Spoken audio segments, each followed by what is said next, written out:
창세기 강의 15번째 시간으로 창세기 15장 1절에서 제7절의 말씀 가지고 아슐의 복이 되는 인생 4번째 시간으로 주신 은혜 같이 나누기 원합니다. 어느 대학원 교수가 한 여학생에게 당신의 인생에서 가장 중요한 사람 20명의 이름을 칠판에 적게 했습니다. 그 여학생은 부모님의 이름, 또 친구의 이름, 또 사랑하는 가족들, 그리고 이웃들의 이름 20명의 이름을 적었습니다. 다 적고 나자 교수님은 이 20명 중에 중요하지 않는 사람들의 이름을 하나씩 지우라고 했습니다. 그러자 그 여학생은 이웃들의 이름들부터 시작해서 하나씩 지우기 시작했습니다. 그리고 다음에 친구들 이름을 지웠고, 그리고 맨 나중에는 부모님과 아들과 남편과 자기밖에 남지 않았습니다. 그러자 교수님은 이 4사람 중에 또 한 사람의 이름을 지우라고 했습니다. 그러자 그 학생은 한참을 고민하고 있다가 부모님의 이름을 지웠습니다. 그러자 교수님은 또 한 사람의 이름을 지우라고 했습니다.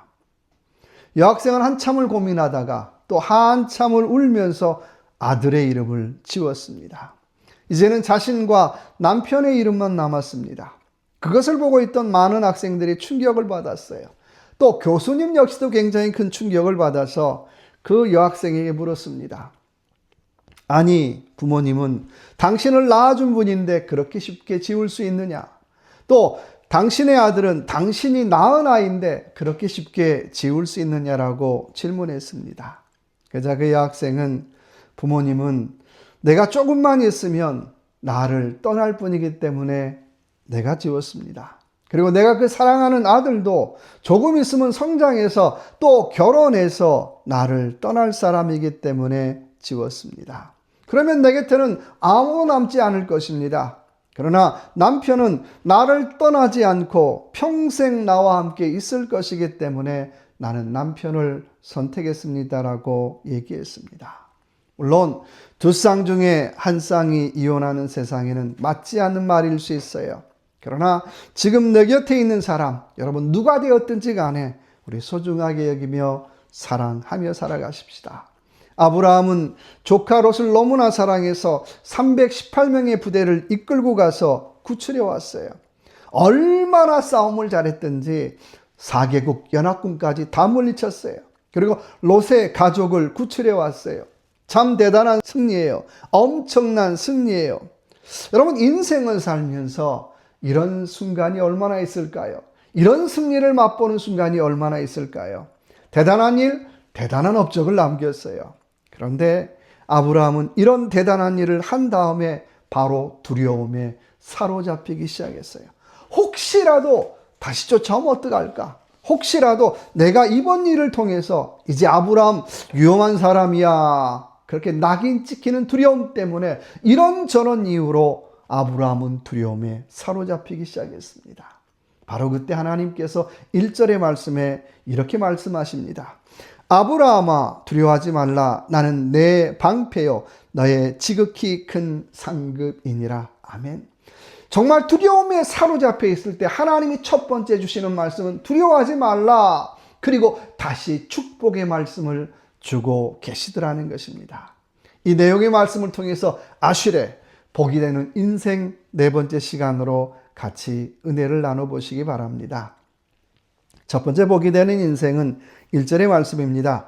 아브라함아 두려워하지 말라. 나는 내 방패요 너의 지극히 큰 상급이니라. 첫째 복이 되는 인생을 하나님을 나의 방패로 나의 큰 상급으로 고백하는 인생이라는 거예요. 여러분 전쟁에서 방패가 얼마나 중요합니까? 방패는 지켜주는 역할도 하고 보호의 상징이잖아요. 그렇듯이 하나님이 나의 인생의 방패가 되어주신다는 거예요. 나를 지켜주시고 나를 보호해 주신다는 거예요. 여러분 누가 지켜줘야 가장 든든할까요? 사람이 지키는 건요 별로 소용없어요. 하나님이 지켜주면 다 되는 것인 줄로 믿습니다. 우리가 그토록 소중하게 여기는 건강하게 사는 것도 중요하지만 하나님이 건강을 지켜줘야 그 건강을 제대로 누릴 수 있는 거예요. 재물도 마찬가지잖아요. 내가 재물 모으는 거 좋지만 그 재물을 하나님이 지켜주셔야 한다는 것입니다. 잠언 23장 5절의 말씀에 재물은 스스로 날개를 내어 하늘을 나는 독수리처럼 날아가니라고 말씀하고 있어요. 그러니까 하나님이 지켜주지 않으면 내가 그토록 애쓰게 모았던 그 재물도 독수리처럼 후두둑 날아가더라는 거예요. 그러니까 뭐든지 하나님이 지켜줘야 복인 줄로 믿습니다. 더 나아가 하나님이 지극히 큰 상급이 되신다라고 약속하고 있어요. 이 말은 쉬운 말로 야, 복 중에 최고의 복이 무슨 복일까? 복 중에 최고의 복은 하나님이야 라고 하는 고백인 거예요. 많은 사람들이 복을 얘기하는데 아니야, 복 중에 최고의 복은 하나님이야 라고 말씀하고 있는 것입니다. 저나 여러분이나 우리는 사실 살면서 얼마나 복 달라고 기도 많이 합니까? 저도 많이 해요. 하나님 물질도 주세요, 건강도 주세요, 집도 주세요, 여러 가지 많은 것 달라고 기도하죠. 그런데 하나님은 그 질문에 복 중에 최고의 복은 하나님이야 라고 말씀하고 계시더라는 것입니다. 당시에는 자녀가 복이잖아요. 땅이 복이잖아요. 재물이 복이잖아요. 그런데 하나님은 아니야, 하나님이 최고의 복이야 라고 말씀하고 계시더라는 것입니다. 원하기는 이 말씀을 믿고 살아가는 저와 여러분의 삶이 되시길 주님의 이름으로 축원합니다. 많은 복이 있지만 그래도 하나님이 최고의 복이야, 하나님 말씀이 최고의 복이야, 하나님의 은혜가 최고의 복이야 라고 고백할 수 있는 저와 여러분의 삶이 되시길 주님의 이름으로 축원합니다. 민수기 6장에 보면 유명한 아론의 축도가 나와요. 민수기 6장 24절에 보니까 여호와는 너에게 복을 주시고 너를 지키시길 원하며 그 얼굴을 내게로 향하여 드사 평강 주시기를 원하노라.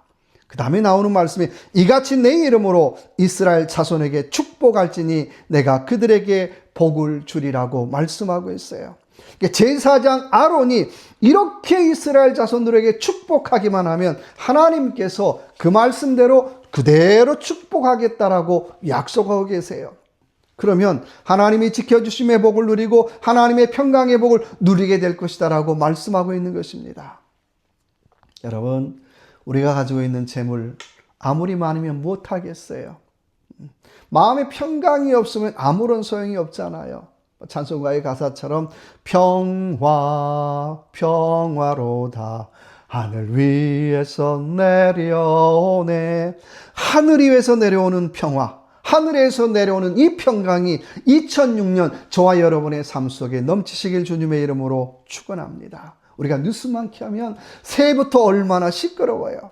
그러나 이 평화, 이 평강을 누림으로 내가 밥 한 끼를 먹어도 평강, 일을 해도 평강, 놀아도 평강이 있는 귀한 저와 여러분의 2026년의 삶이 되시길 주님의 이름으로 축원합니다.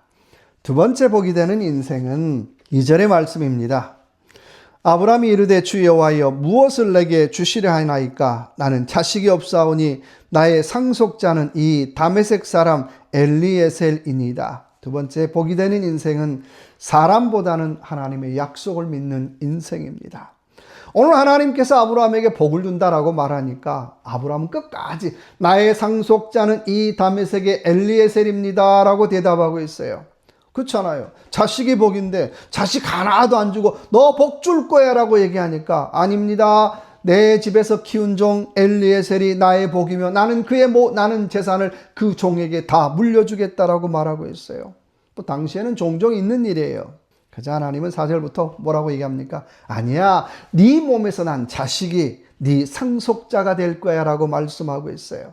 그래서 못 믿는 것 같아서 하늘의 별들을 보여주면서 이렇게 많게 내가 너에게 축복하시겠다라고 약속하고 있습니다. 지금 당장 자식 한 명 없는데 별처럼 많게 해주신다? 여러분 믿기 쉬울까요? 믿기 어렵지 않겠어요? 믿음이 없는 사람이면 이렇게 생각할 것 같아요. 하나님 코미디 하시나? 하나님 지금 코미디 하시나? 이런 생각 들 수 있어요. 그런데 아브라함은 이런 코미디 같은 얘기를 믿었다라고 하는 거예요. 100%까지는 아니지만 그래도 믿었다는 거예요. 그래서 말씀 보니까 하나님이 그를 의로 여기셨고 라고 말씀하고 있어요. 그 말은 쉬운 말로 말하면 너 잘 믿는 사람으로 내가 봐줄게. 너 이쁜 사람으로 봐줄게. 너 이 믿음 있는 사람으로 봐줄게. 하나님이 그렇게 봐주셨다는 거예요. 여러분, 복이 되는 인생은 하나님이 이쁘게 봐주시는 믿음을 가진 인생입니다. 여러분, 세상에 많은 사람들이 왜 사기를 당할까요? 말 같지 않는 이야기를 믿어서 사기당하는 거잖아요. 몇 프로 믿었을까요? 세상적인 표현을 보면 한 10%, 20% 가능성 가진 얘기를 어떻게 해요?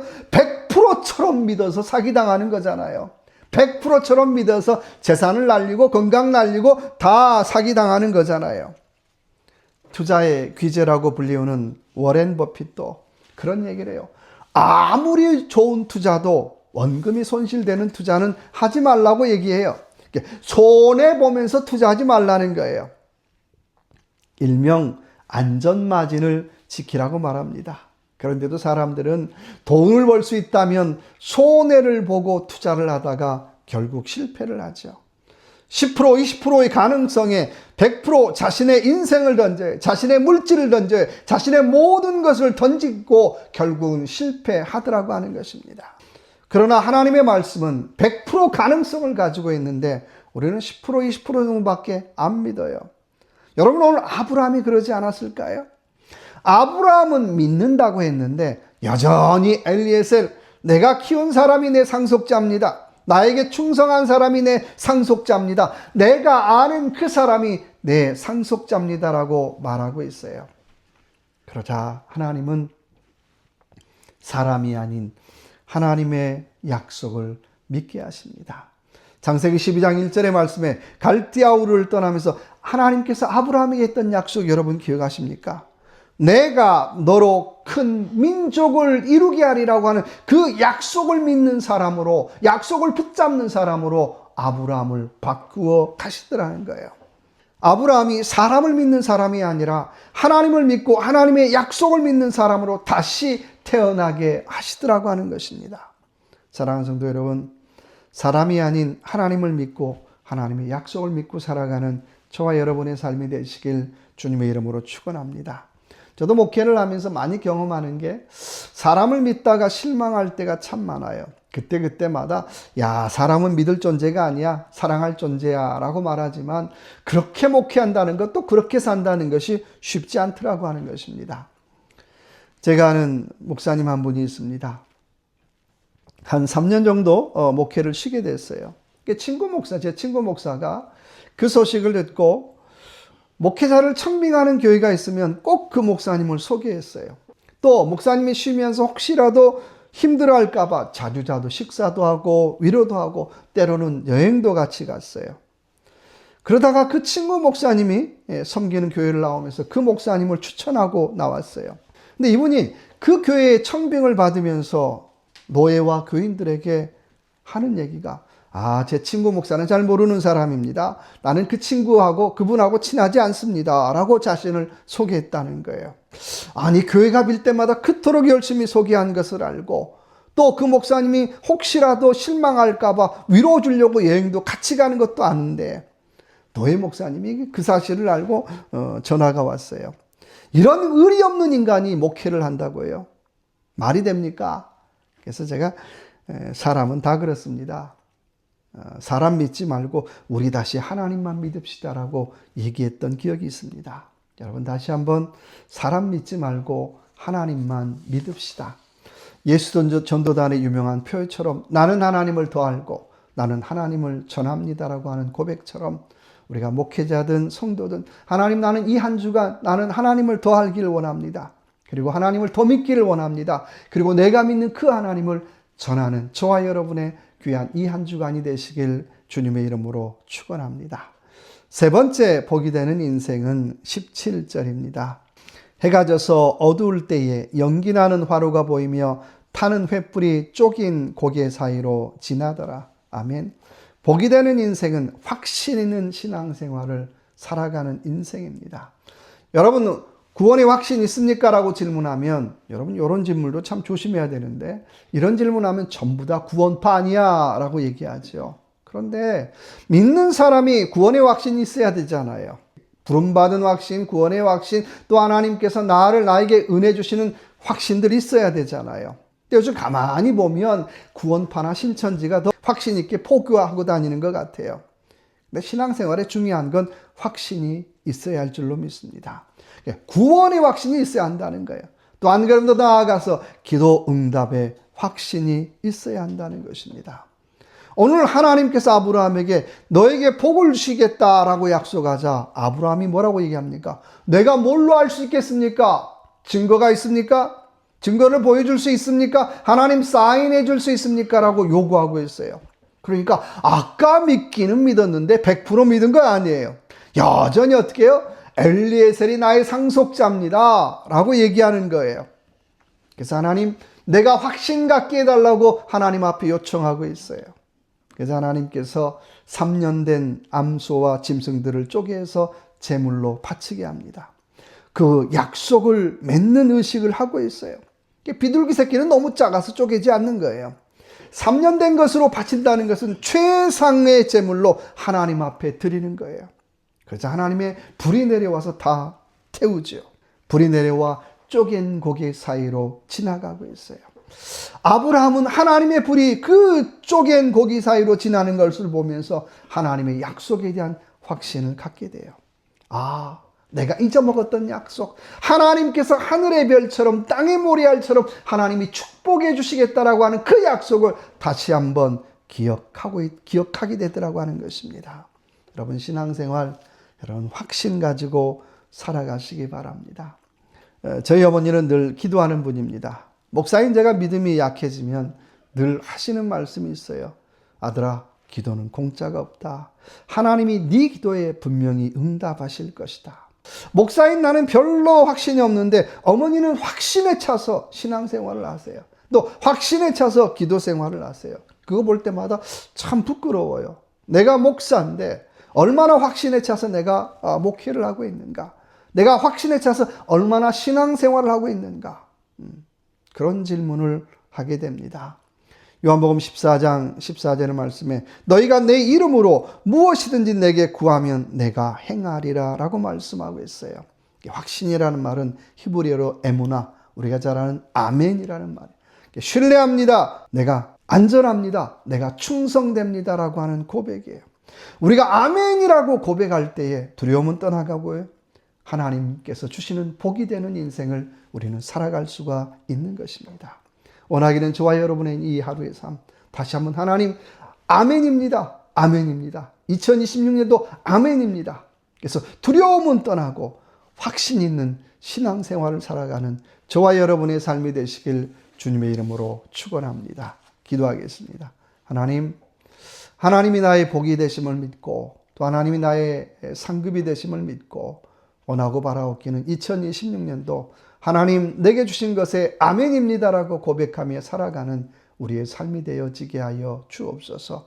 두려움도 떠나게 하시고 염려도 떠나게 하시고 정말 기도 응답의 확신을 가지고 이 올 한 해도 확신 있는 신앙생활을 살아가는 삶이 될 수 있도록 은혜 베풀어 주시옵소서. 그래서 어딜 가든지 무엇을 하든지 간에 복을 나누어 주는 아슈레의 인생이 될 수 있도록 은혜 베풀어 주시옵소서.